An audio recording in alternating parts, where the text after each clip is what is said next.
Ladies and gentlemen, the oyster is bursted. I'm not gonna sit here and just sugarcoat it because I think all of us are adults here. Nobody's not fucking and having babies, you know. There's not a lot of snakes getting stuck in the hole and getting angry and shooting off the poison into the trunk, you know what I mean? And to just put it in another way, it's kind of like you make like an item sorter in Minecraft, but you don't have anything going into the item sorter, it's just completely empty. You know, every once in a while, maybe you'll see like a sugar cane going through, but that's really it. But anyway, a research has found that women nowadays are at 1.6 birth rate. So the little bit of research that I've done is basically at 2.1 is like a stable kind of like, okay, we're doing good, you know, kind of economy. But back during the 1950s and the 1960s, we used to have like a 3.1 and a 3.4 birth rate. And that was mainly because we were coming off the cuffs of World War II, and then on top of that, we went through the, the Vietnam War. And then you had that absolute phase where everyone was a hippie and they just wanted to smoke pot and have sex in the mud.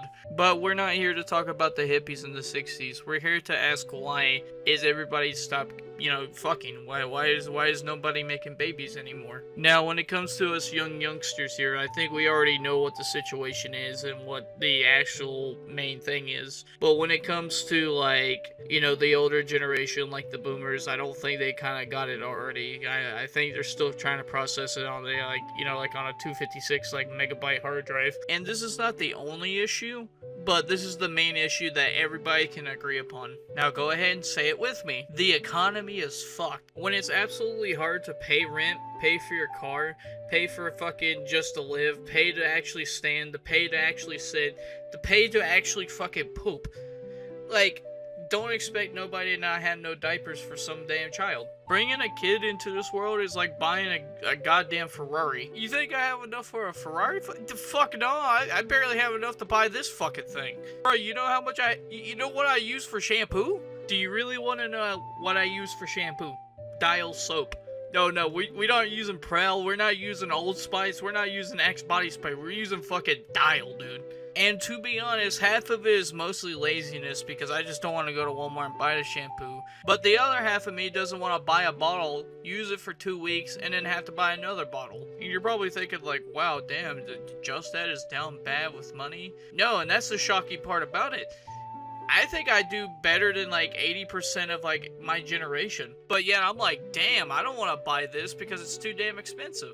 And the one thing I'll see every now and then, I'll hear some boomer being like, well, this generation doesn't want to have sex. Which I already know is a bunch of bullshit because I'm about 25 years old and I think if I was ever given the chance, I would destroy some fucking right now. You're probably over there choking on your drink being like, what did this guy just say? I'm telling you 150%. I would be knee deep in that Arby's cheddar. I'd be sucking out those juices like a Big Mama sausage. And you might say that's a real bold claim and you might call me a gooner. But really, aren't we all just gooners at the end of the day? I'm a gooner, you're a gooner, we're all gooners. Really, honestly, who really gives a fuck? If there's one thing I've ever learned in this generation, you either have to be blunt or you have to be as mute as Claude from GTA 3.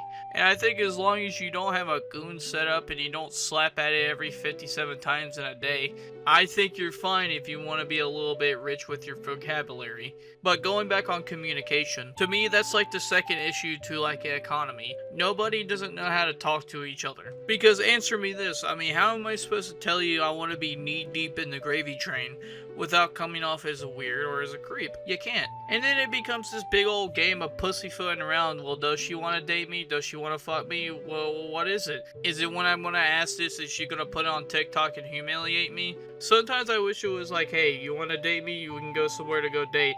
If you don't want to date me, okay, that's fine. I'll go find someone else to date.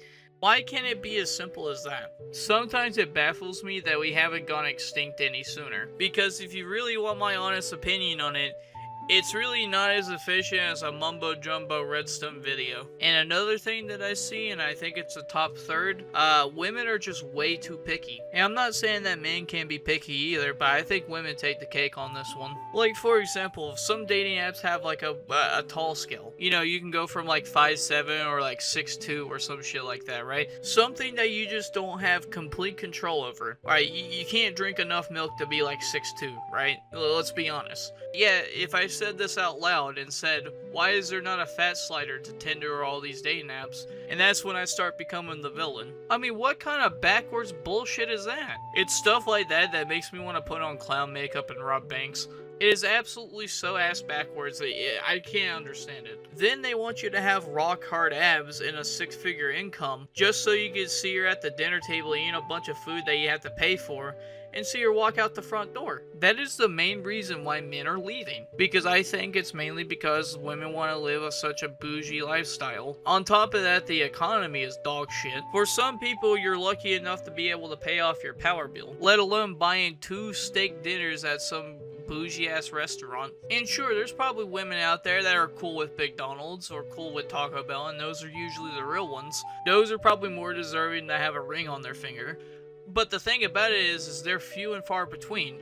There's been just such a hoflation nowadays that it feels like every woman, whether she's fat, skinny, curvy, fucking fit, like they expect like this gourmet fucking meal. Like it's just gonna magically appear on the table with like barely any income. It's really no wonder why me and like a bunch of other young men just quit. Because there's just absolutely no reason to pop on a mask and go rob a fucking bank just to satisfy some side hoe for 5 days. I would rather bust a nut in both hands than have to do some stupid shit like that. And that's pretty much my honest opinion on why no one's not fucking. Like, comment, subscribe, skilly boppity boop. I'm out.